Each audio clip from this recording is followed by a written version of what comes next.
It's not that I'm so smart. It's that I just stay with problems longer.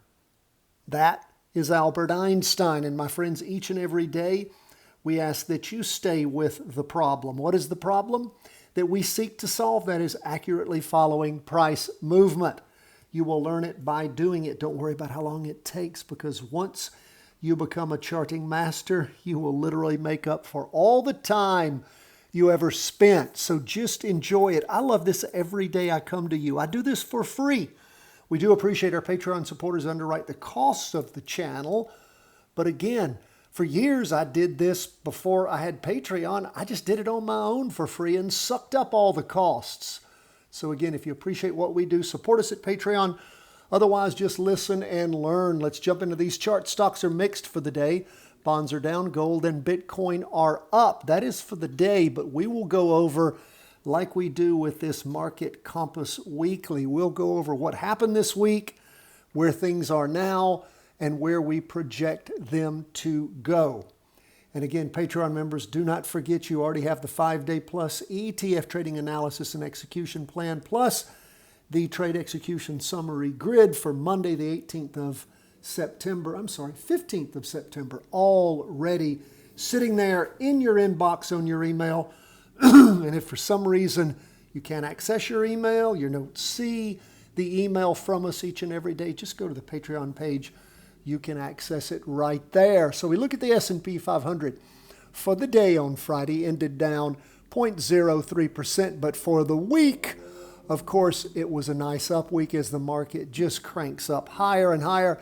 Last week, we thought it could be at the beginning of the week because we had a red down candle, a red spinning top at the beginning of the week. Thought it might be going down, but negative, it recovered. And look at all the volume this week as things continued to move up.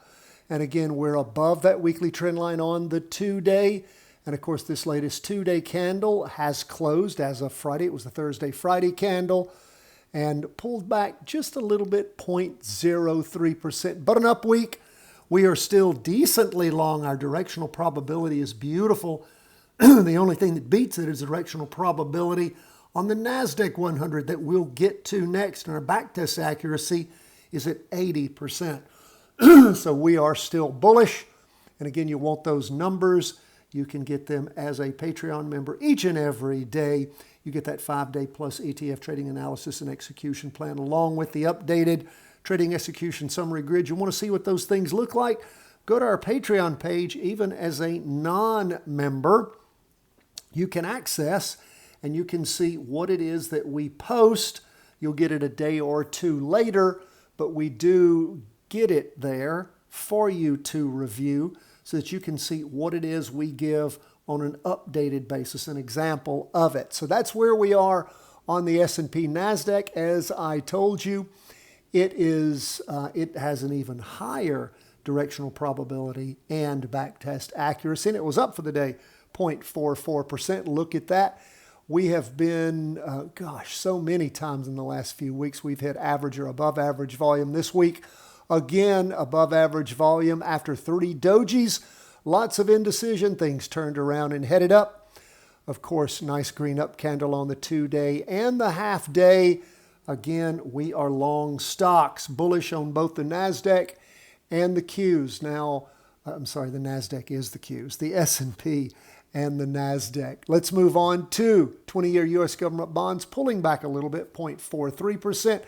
After an overall decent week, where did things really hammer up? Look at Monday. Friday of last week, that would have been the 5th of September, and then Monday the 8th, just jamming, and then slowed down on Tuesday, but started again on Thursday, pulled back some on Friday. But we, again, as we look at things on 20-year U.S. government bonds, as we run the numbers, it is not bullish, but I'm bullish on it after it popped up strong. Again, that is why we run the numbers. We look at what we produce there, but we also use our knowledge of being able to use volume, our eyes in seeing the Heikin-Ashi candlesticks and where things are going. 3 up candles, of course, 6 days of nice movement up on the 2-day chart, and again, a week with a huge candle. We have to go all the way back, to here? Maybe back on the 5th of August, 2024, before we get a candle that big. So again, did pull back on Friday, but as we look at where bonds are, we have an uptrend line. Now gold, where are we with gold? Gold is decent. It's okay bullish, more than a coin toss, a fair bit more than that, and up for the day 0.20%.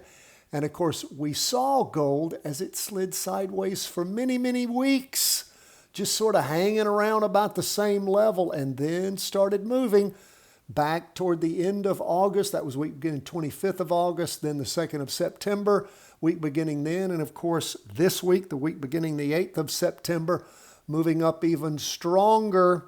So again, decent up moves in gold. Pull back a little bit for about a day and a half starting Wednesday afternoon and Thursday, but moving up again on Friday. So again, long on gold. Now, what about Bitcoin? Well, we ended the week with Bitcoin, of course, well, on the 2-day chart starting last Friday, we started seeing green candles and pushing through. We ended the week on the weekly chart with just right there tapping average volume, turning around and moving up with a green, let's see, is it a spinning top? Let's zoom in on that a little bit. I think probably, yeah, it is. Yeah, it is. So a little bit of down movement there, pushing through after the interim low. Again, didn't have volume to match on that, but we got really close to the average volume on the weekly for this week with Bitcoin pulling around and again going long. And we are bullish, a little more than a coin toss, but we are bullish on Bitcoin with about a 65% back test accuracy. So that is where we are as we end the week. It has been a good week for stocks, for bonds, for gold, and right at the end for Bitcoin.